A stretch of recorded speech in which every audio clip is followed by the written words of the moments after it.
que tu deviendras. Choisis-moi, je suis le livre, j'ouvre à la connaissance immense. Choisis-moi, je suis le livre, maître du savoir. Bienvenue infatigables lecteurs et amis téléspectateurs de l'émission Un livre, 1000 idées sur la RTU, la radio-télévision Umoja. Vous l'avez bien sûr deviné, aujourd'hui nous allons parler d'un livre qui nous détermine et qui nous éclaire sur comment travailler, comment rédiger une bonne dissertation. Juste après cette transition. Il s'agit bien sûr d'un livre intitulé 8 essais simples et corrigés de dissertation pour élèves des classes terminales, écrit par Samuel Chibwete Isala et paru aux éditions Baobab ici à Lubumbashi. Vous êtes finaliste, vous éprouvez des difficultés en dissertation, procurez-vous ces manuels, il va vous aider.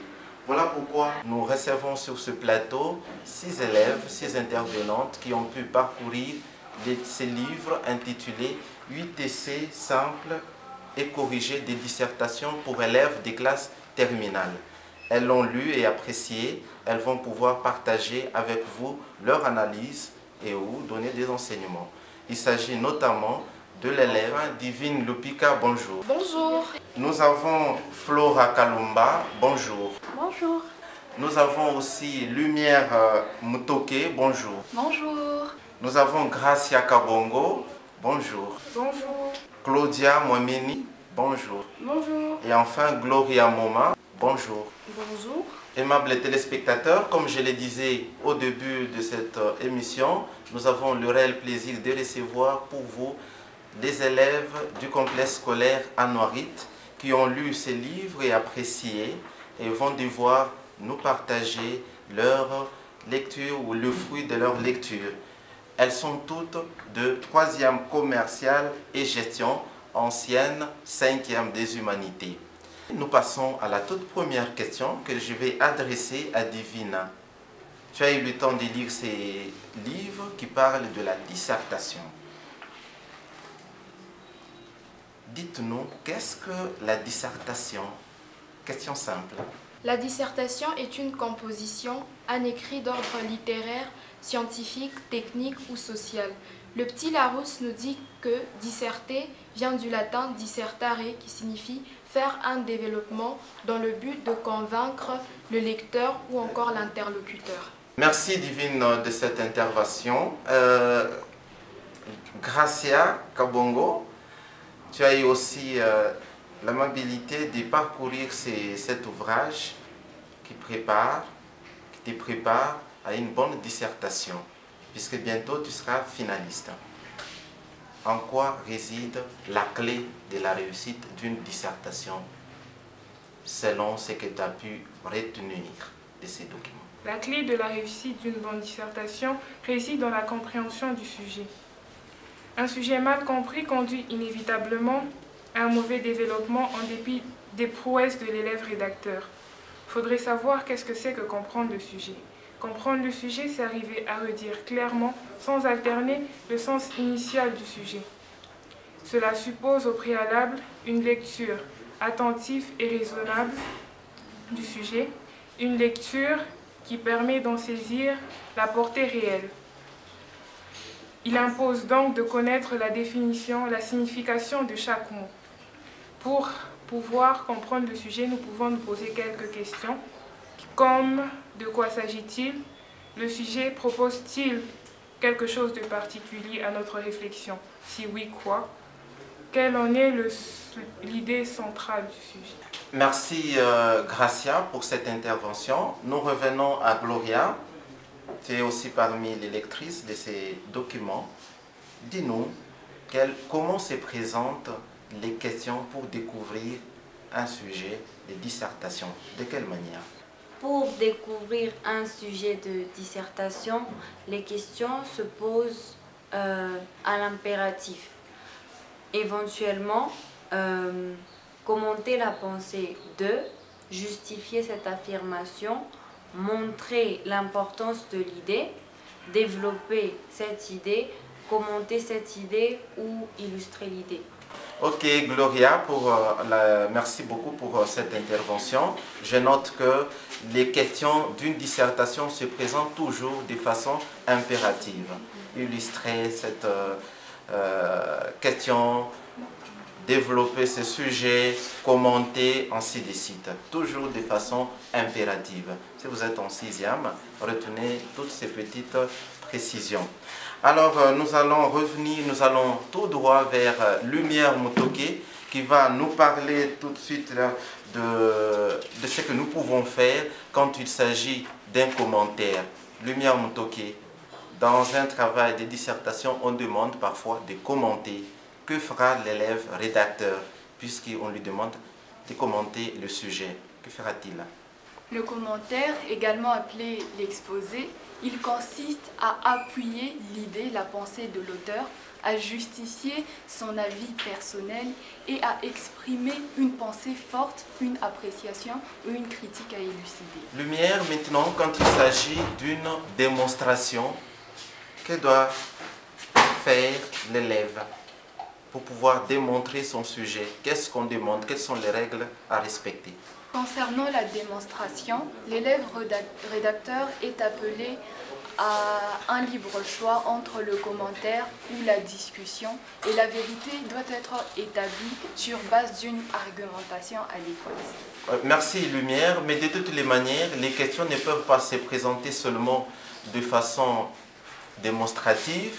Il peut arriver qu'on te demande de discuter sur un sujet et ou d'inventorier. Il s'agit d'un inventaire et aussi quand il va s'agir d'une comparaison. Alors qu'est-ce que tu conseilles et quel conseil donnes-tu aux finalistes qui vont s'essayer d'ici quelques mois à ces gros travaux de dissertation quand il va s'agir d'une comparaison, d'une discussion et d'un inventaire? Que feront-ils?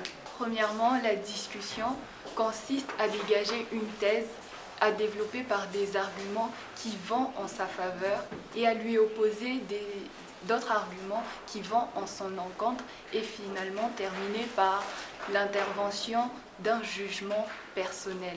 D'où la discussion se fait en 3 étapes, la thèse, l'antithèse et la synthèse. Pour l'inventaire, l'inventaire consiste à tirer les divers traits ou les différentes caractéristiques d'une réalité ou d'un objet. Et enfin, pour finir, la comparaison, comme son nom l'indique, elle consiste à comparer 2 idées, 2 auteurs ou 2 écoles littéraires qui peuvent être opposées ou apparentées. Ah oui, merci beaucoup Lumière Mutoke pour cette belle intervention, une très grande d'ailleurs. Alors, je vais revenir à Claudia pour nous parler cette fois-là des grandes parties qui composent une dissertation. Veux-tu bien nous les dire? Donc, il faut savoir que dans une dissertation, on a 3 grandes parties, à savoir l'introduction, le développement et la conclusion. Dans l'introduction, l'élève rédacteur va chercher à attirer, donc à captiver, l'attention et la curiosité de son lecteur. Dans le développement, l'élève rédacteur va chercher à pouvoir convaincre le lecteur sur base de divers arguments qui seront appuyés par des citations ou encore par des exemples typiques. Et ensuite, dans la conclusion, c'est donc la finale, l'élève rédacteur va tout simplement exprimer son point de vue sur le sujet en question. Merci Claudia pour cette intervention. Aimables téléspectateurs, nous vous rappelons que nous sommes en train de parler d'un livre intitulé 8 essais simples et corrigés de dissertation pour élèves des classes terminales. Et Claudia nous rappelait les grandes parties qui composent une bonne dissertation. Alors, je reviens toujours à toi puisque tu nous parles de grandes étapes d'une dissertation. Dites-nous quelles sont les grandes parties d'une meilleure introduction, les grandes parties qui peuvent composer une excellente introduction. Une excellente introduction est composée de 3 parties, à savoir le préambule, la problématique ainsi que la division du travail. Dans le préambule, l'élève rédacteur va au fait chercher à étaler son raisonnement en reformulant le sujet d'une manière propre à lui-même, sans pour autant s'éloigner du sens de base du sujet. Dans la problématique, l'élève va procéder par un questionnement, donc un questionnement qui va pousser sa réflexion sur le sujet. Et généralement, ce questionnement, il est formulé sur base de 3 ou encore 4 questions. Après, on va terminer avec la division du travail. Dans la division du travail, l'élève rédacteur va donc tout simplement indiquer dans un mode dubitatif et précis la division principale du développement. Et donc, pour introduire le développement, il va s'aider avec des charnières. Merci. Et oui, merci Claudia pour ce rappel sur les grandes étapes d'une bonne dissertation. Nous continuons toujours à analyser notre document, notre livre qui parle de la dissertation qui devient une grosse épine pour la plupart d'élèves finalistes qui s'interrogent sur comment s'y prendre, ainsi de suite. Et aujourd'hui, nous avons ce réel plaisir de pouvoir donner les grandes parties de cette problématique ou de cette leçon, parfois mal comprise. Nous allons revenir à Lumière pour cette fois-là nous parler des modèles d'introduction. Il existe plusieurs modèles d'introduction. Malheureusement, à certains élèves, on leur propose qu'une ou deux, alors qu'il y en a autant. Lumière, veux-tu nous en dire plus? Il existe 7 modèles d'introduction, dont l'introduction par une définition originale des mots-clés, l'introduction par une localisation spatio-temporelle du sujet, l'introduction par une explication globale placée dans un tour interrogatif, l'introduction par une citation d'auteur, l'introduction anecdotique, l'introduction par une structure impersonnelle et enfin l'introduction par la mise en garde d'une mauvaise interprétation du sujet. Veux-tu alors nous donner un peu de détails explicités, introduction placée dans un tour interrogatif? Alors on se pose des questions, de quoi est-ce qu'il s'agit? Dites-nous un peu ce que c'est. Introduction, ceci, introduction, cela, éclairci. Donc premièrement, l'introduction par une définition originale des mots-clés. Après avoir souligné les mots-clés du sujet, le rédacteur, excusez-moi, peut s'amuser à les reproduire, à les reformuler par leur définition ou encore par des explications. Pour l'introduction par une localisation spatio-temporelle du sujet, un sujet, selon les époques, peut être une vérité absolue. Mais dans les différents domaines qui peuvent être la littérature, la pédagogie, la sociologie, le sujet peut évoluer, il peut avoir une toute autre intensité. Donc il convient de le localiser dans son contexte spatio-temporel par des éléments comme auparavant, mais aujourd'hui, etc., etc. Pour l'introduction, par une explication globale placée dans un tour interrogatif, après avoir examiné le sujet et l'avoir reformulé, le rédacteur est appelé à poser des questions de manière à expliquer, à expliciter le bien fondé d'une étude ou encore un phénomène. Pour l'introduction par une citation d'auteur. Et cette citation doit être identique du point de vue des problèmes soulevés ou encore de l'idée du sujet. Et ensuite, pour pouvoir ensuite être un rempart de lancement pour le sujet en question. Et pour l'introduction anecdotique, pour comprendre cette introduction, il faut savoir c'est quoi une anecdote. Et selon le dictionnaire, Larousse.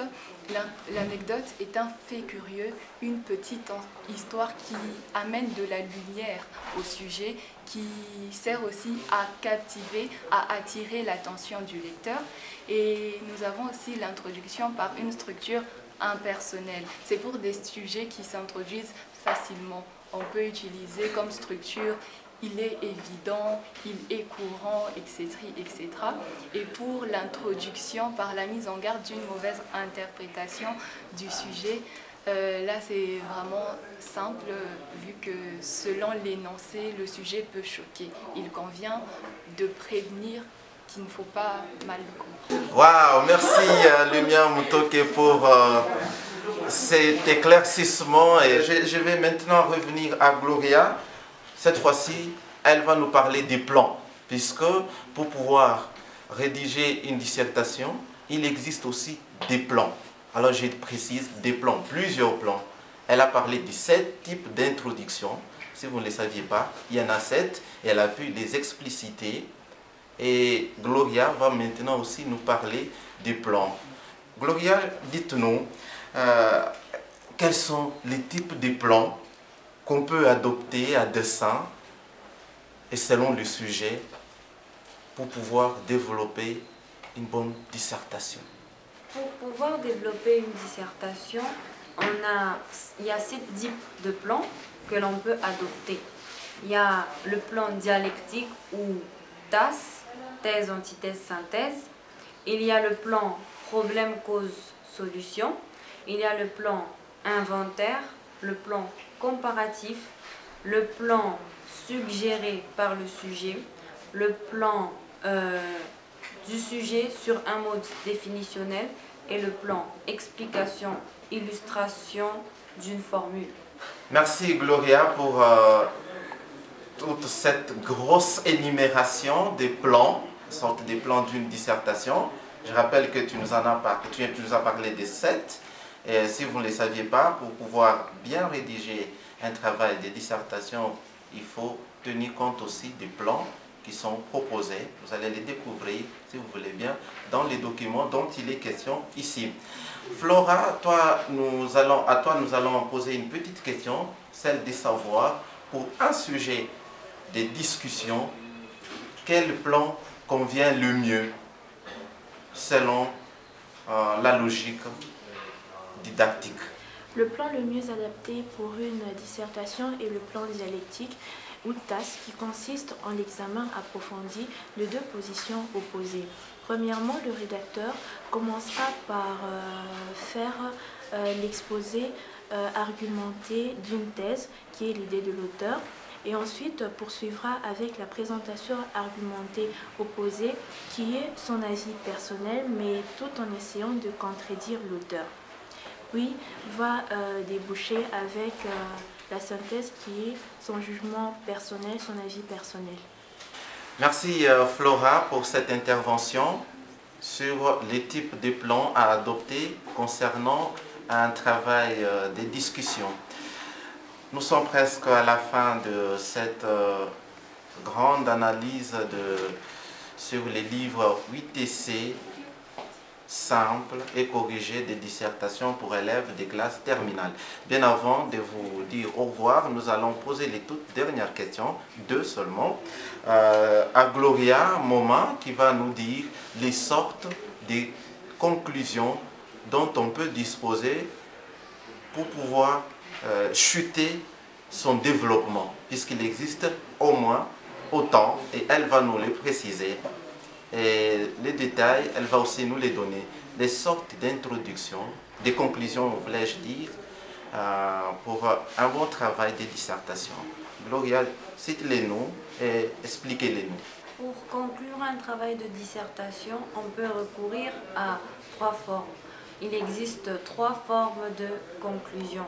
Il y a la conclusion récapitulative, qui n'est qu'un rappel de synthèse, la conclusion prospective, qui envisage l'évolution du sujet, et la conclusion à double mouvement, qui est un mélange de ces 2 précédentes.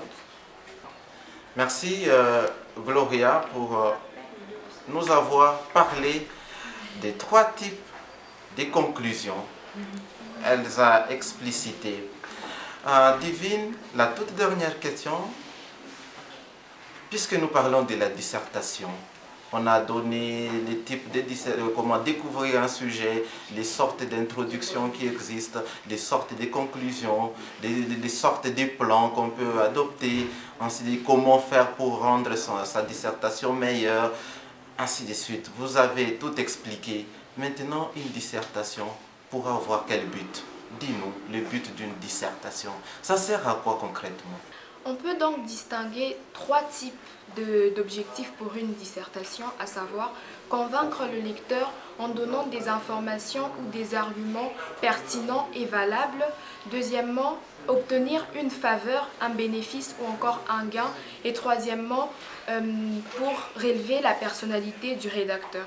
Pour parvenir à ces 3 objectifs, le rédacteur doit avoir une bonne connaissance sur trois plans, à savoir une pratique, à savoir des connaissances éducatives qui sont la grammaire, la syntaxe et encore des connaissances culturelles, à savoir le cinéma, internet et ainsi de suite. Et dans la pratique, c'est-à-dire lire, écouter, écrire et parler le français.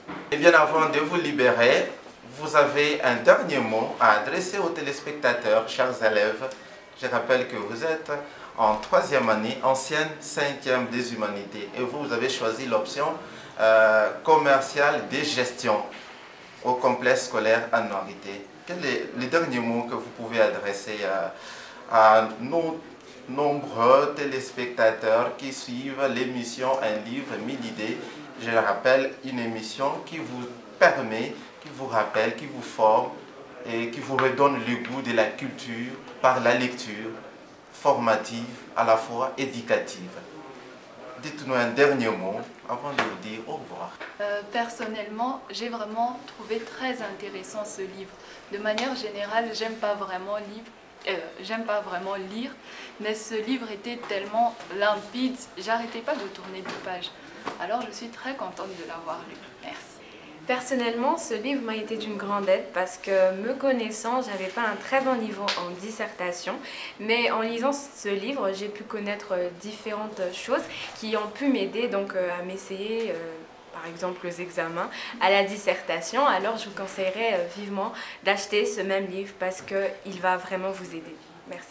Personnellement, ce livre, je l'ai beaucoup apprécié parce que de base, je ne suis pas trop focalisée sur la manière de lire ou d'écrire une dissertation. Ça m'a permis de voir que c'était facile de pouvoir exprimer ma propre pensée, ma façon de voir les choses et que, bien sûr, il faut essayer de lire des livres pour pouvoir développer notre façon de voir les choses. Merci. La dissertation étant une matière nouvelle pour moi, je ne savais pas par où commencer, je ne savais pas ce qu'il fallait faire. Ce livre m'a justement permis de remettre de l'ordre dans mes idées et savoir comment rédiger le mieux un travail de dissertation. Pour moi, ce livre aussi a été d'une grande aide parce que déjà, j'aime beaucoup l'écriture et ce livre m'a permis d'élargir ma réflexion parce que moi, je suis une personne qui aime généralement synthétiser les choses. Ce livre m'a permis d'ouvrir ma réflexion et de voir plus loin. Alors, je vous le conseillerais vivement. Le plaisir nous a été fort grand de vous savoir très nombreux, qui vous intéressiez à cette émission Un livre, 1000 idées. Pour rappel, nous parlions d'un livre sur la dissertation intitulé 8 essais simples et corrigés des dissertations pour élèves des classes terminales de Samuel Chibouete, paru aux éditions Baobab, ici à Lubumbashi. Vous éprouvez d'énormes difficultés dans votre compréhension ou dans la compréhension de la dissertation. Procurez-vous ces documents. Il est d'une portée à la fois didactique et pédagogique et il va pouvoir élaguer ou éradiquer toutes vos lacunes que vous éprouvez dans cette matière. Merci également à l'équipe technique et merci à nos intervenantes, les élèves du complexe scolaire Anouarit, qui ont lu intégralement ces documents, l'ont apprécié, et on pense que l'année prochaine, elles seront des meilleures finalistes, surtout des grandes et d'excellentes des lauréates en dissertation. À vous, je dis merci et bonne chance pour votre cursus scolaire. Vous avez fait montre d'une bonne maîtrise jusque-là, du coup de la leçon de dissertation. Bon vent à vous, à la prochaine.